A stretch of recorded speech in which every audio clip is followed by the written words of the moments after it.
Pour mieux s'immerger dans la réalité politique, sécuritaire, économique et sociale d'Israël, connectez-vous chaque matin sur Studio Kalita.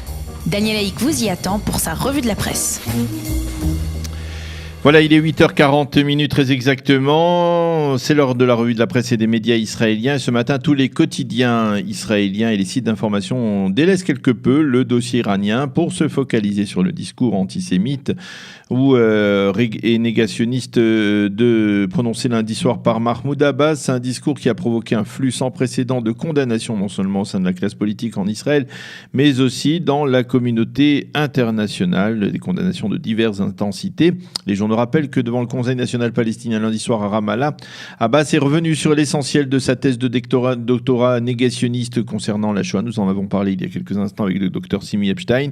Il a accusé le mouvement sioniste d'avoir coopéré avec Hitler. Il a répété qu'Hitler avait favorisé l'émigration des juifs vers la Palestine, des juifs allemands vers la Palestine en leur permettant de transférer leur argent dans la banque anglo-palestinienne, et a affirmé que c'est le comportement social des juifs, leur relation à l'argent qui a entraîné la Shoah, mais pas l'antisémitisme. Et ce n'est là qu'une partie des insanités historiques déblatérées ce soir-là par le Raïs palestinien.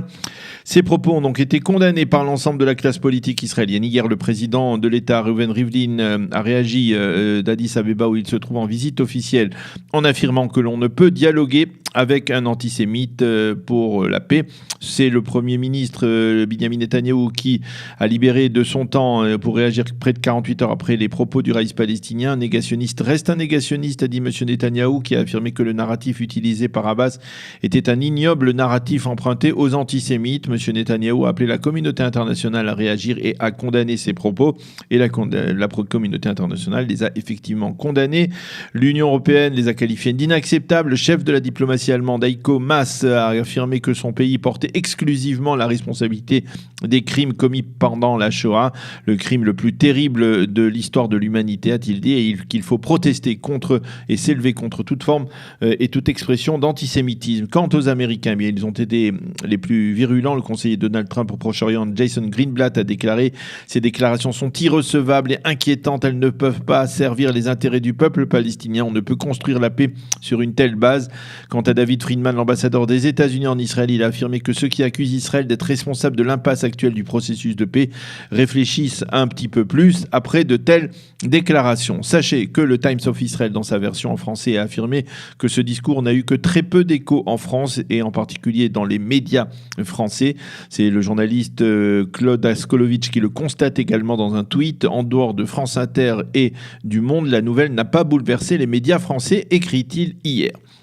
Le Maariv révèle ce matin sur son site internet que l'Arabie Saoudite et la Turquie ont fait passer au cours des derniers mois $250 millions à des organisations religieuses musulmanes situées dans Jérusalem-Est. L'objectif prioritaire de ces organisations serait de renforcer le contrôle de l'islam sur tous les lieux saints de cette partie de la capitale israélienne, en réaction à l'ouverture le 14 mai prochain de l'ambassade des États-Unis dans la capitale israélienne. Côté israélien, on estime que cet argent qui transite via Abu Dhabi risque d'être utilisé par les organisations musulmanes pour attiser la tension dans la capitale, en particulier au cours des prochaines semaines, qui sont considérées comme des semaines de très haute tension. Le Yediot Aharonot consacre ce matin sa manchette à ce qu'il faut bien appeler désormais le terrorisme des cerfs-volants.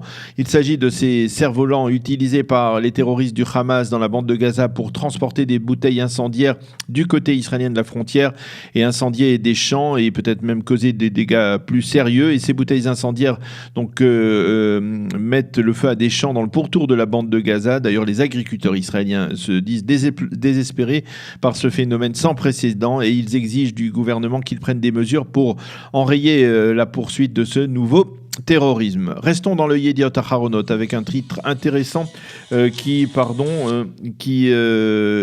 titre intéressant et exclusif du quotidien qui a interrogé Ernest Moniz, l'ancien ministre américain de l'énergie sous Barack Obama, qui affirme après la prestation de Binyamin Netanyahou concernant l'Iran: nous savions que les Iraniens nous mentaient et c'est pour cela justement que nous avons instauré dans le cadre de l'accord de Vienne un système très serré de contrôle. Et il affirme que si les États-Unis se retirent de l'accord de Vienne, l'Iran reviendra à son programme nucléaire initial. L'intégralité de cet entretien sera publiée demain dans l'édition de Shabbat du Yediot Aharonot. Le titre est en première page de tous les quotidiens ce matin. L'inspecteur en chef Ronnie Rittman, qui était le commandant en chef du département des investigations, a déposé hier sa démission de la police. Il avait été soupçonné de harcèlement sexuel, mais dans son entourage, on avait prétendu ou sous-entendu que ces accusations étaient liées aux enquêtes qu'il menait depuis de longs mois contre Binyamin Netanyahou, les fameux dossiers 1000 et 2000. On avait eu le sentiment que le patron de la police, Ronnie Alcher, tentait de le protéger. Il l'avait maintenu dans la police, dans l'attente d'un poste à son niveau, mais la semaine dernière, le ministre de la Sécurité intérieure, Gilad Ardan, a affirmé que si cela ne tenait qu'à lui, il ne confierait pas le moindre poste à Ronnie Rittman. Celui-ci a donc apparemment compris le message. L'État d'Israël a vendu durant l'année 2017 pour 9 milliards de dollars d'armes à l'exportation. Cela représente une augmentation de 40% des contrats de vente d'armes conclu par les Israéliens. C'est ce que l'on apprend en consultant ce matin The Marker, le supplément économique prestigieux du Haaretz.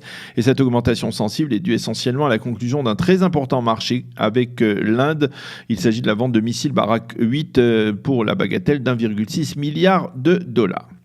Un mois après avoir abandonné sous la pression de la droite israélienne le plan de règlement de la crise avec les migrants africains, le gouvernement israélien, Binyamin Netanyahou en particulier, pourrait revenir très vite à un accord avec les Nations Unies afin d'accélérer le départ d'au moins la moitié de ces migrants africains qui vivent actuellement en Israël sous l'égide des Nations Unies. On se souvient de l'annonce solennelle faite par Binyamin Netanyahou durant la fête de Pessah, selon laquelle quelques 16 000 migrants africains seraient accueillis et répartis dans plusieurs pays d'Europe et que 16 000 autres resteraient en Israël et s'intégreraient dans les différentes parties du pays, y compris professionnellement. Mais finalement, M. Netanyahou avait été vivement critiqué par son aile droite et il s'était rétracté. Mais maintenant qu'il a perdu toute possibilité de compter sur le soutien d'un État africain tierce, comme l'Ouganda ou le Rwanda, comme il en avait été question pour déplacer ces migrants, eh bien, le Premier ministre envisage de revenir à sa proposition initiale en y apportant probablement quelques modifications. C'est le Maariv Online qui nous fournit cette information ce matin. Les journaux nous fournissent également des photos et des détails de ce que l'on pourrait appeler le Lag BaOmer à petit feu de cette année. En effet, pour la première fois, des centaines voire des milliers de feux de joie ont été annulés sur recommandation du commandant en chef des pompiers d'Israël et pour cause. Le commandant en chef avait expliqué hier que la météorologie nationale était particulièrement problématique et dangereuse. Le temps était trop chaud et sec avec des vents puissants capables de propager les feux. Et c'est la raison pour laquelle il a recommandé hier d'annuler, là où cela était possible, les feux de joie. Et effectivement, de nombreuses mairies ont annulé les feux qu'elles avaient prévus, à la grande déception des jeunes et des moins jeunes. Et même le Conseil national des élèves et lycéens israéliens a recommandé à ses membres de ne pas allumer de feu et de se contenter de barbecue. Et donc, on peut affirmer que comme l'ont déclaré ce matin sur les ondes de Kol Israël certains experts en matière d'environnement, que la pollution de l'air ce matin est bien moindre en comparaison avec les lendemains de barbecue et de feux de joie de Lag BaOmer de l'année dernière et des années précédentes. Par contre, à Méron, eh bien, il n'y a pas eu de changement. Des centaines de milliers de personnes se sont rendues hier et dans la journée d'hier et dans la nuit sur la tombe de Rabbi Shimon Bar Yochai pour y pèleriner. Parmi eux, une immense majorité de chassidim, comme le veut la tradition. C'est le rabbi de Boyan qui a allumé le premier feu de joie sous la coupole au-dessus de la tombe de Rabbi Shimon, et il a été suivi par d'autres admourim. Ce matin, le Israël Hayom montre une photo de jeunes qui, à la place du véritable feu de camp et feu de joie dont je vous parlais, ont déposé un montage en papier montrant des flammes donc en papier, et ils se sont contentés de cela cette année, donc pour beaucoup de jeunes Israéliens frustrés de ne pas avoir pu allumer ces feux de joie. Voilà donc pour cette revue de la presse et des médias israéliens de ce matin, de cette journée de Lag BaOmer. Nous allons marquer une pause et on se retrouve pour parler justement de Lag BaOmer avec le Rav Mordechai Shriki, le chef du Machon Ramchal. Pour mieux s'immerger dans la réalité politique, sécuritaire, économique et sociale d'Israël, connectez-vous chaque matin sur Studio Kalita. Daniel Haïk vous y attend pour sa revue de la presse.